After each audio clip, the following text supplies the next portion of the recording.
एक बार फिर मैं आपके सामने हाजिर हूँ कुछ और यादें लेकर। आज मैं बात करूँगी 1971 की वॉर।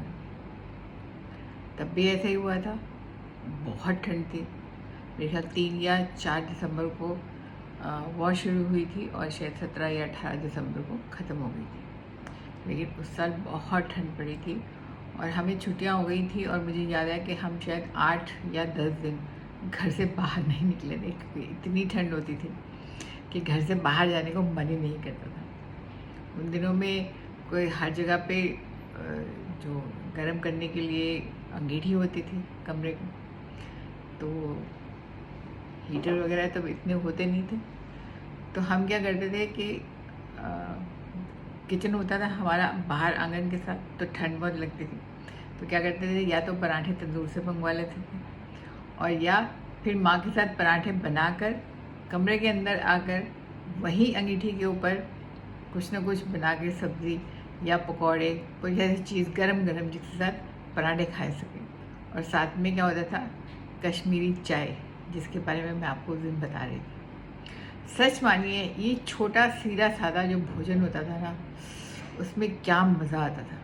एक तो हम सब आसपास अंगीठी के पास बैठे होते थे, गप्पे भी मार रहे हैं, हंसी मजाक भी कर रहे हैं और खूब अपने बचपन की बातें कर रहे हैं, क्योंकि उस समय तक तो मैं कॉलेज में आ चुकी थी।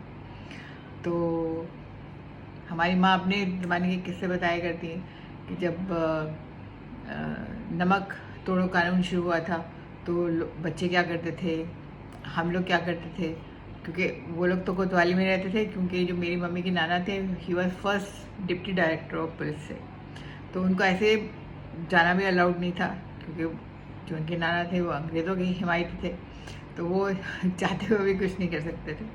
तो ऐसे ऐसे किस्से हमें अपनी माँ से सुनने को मिलते थे वहाँ पर।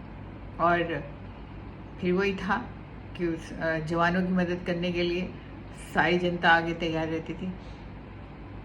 कुछ भी होता था तो हम चाहते थे कि ये चीज़ हमारे जवानों तक पहुँचे, क्योंकि तब इतना ज़्यादा भी नहीं था, जवानों के पास रसद नहीं होती थी, माल पहुँचता नहीं था, ख़ासतौर से जो बिल्कुल बर्फीली पहाड़ों में रहते थे, ना इतनी सुविधाएं थी तब। तो हम चाहते थे कि किसी ना किसी बहाने हम अपना योगदान दें जवानों के लिए, तो वो भी एक भावना रहती थी। लेकिन इसके साथ साथ हम घर बैठे भी खूब इन्जॉय करते थे। कोई गेम खेल लेनी, वहीं बैठकर कॉफ़ी बना लेनी, किताब पढ़ रहे हैं, लूडो खेल रहे हैं, कैरम बोर्ड खेल रहे हैं, ताश खेल रहे हैं। मुझे याद है उस समय सबसे ज़्यादा चलती थी 3-2-5।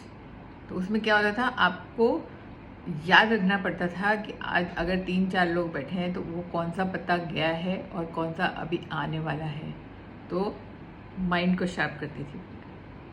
तो ऐसे करके और बहुत सारी खेल थे जो हम खेलते थे, क्योंकि टाइम तो पास करना है, तो रोने का कोई फ़ायदा नहीं है। ठंड इतनी होती थी, रज़ाइयाँ डाले हुए हैं और शॉले ओढ़ के बैठे हैं और गप्पे मार रहे हैं।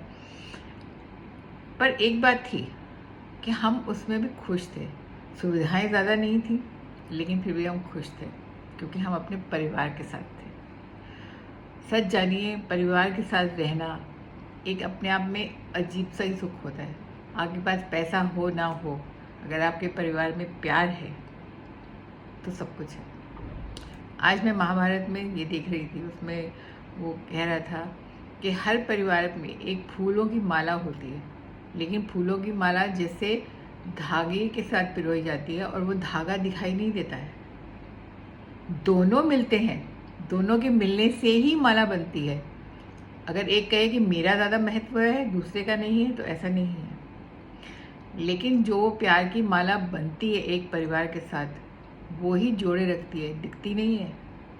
तो परिवार की यही माला का ध्यान रखिए, इसके साथ जुड़िए, इसके साथ रहिए, इसकी खुशबू लीजिए और आनंद उठाइए।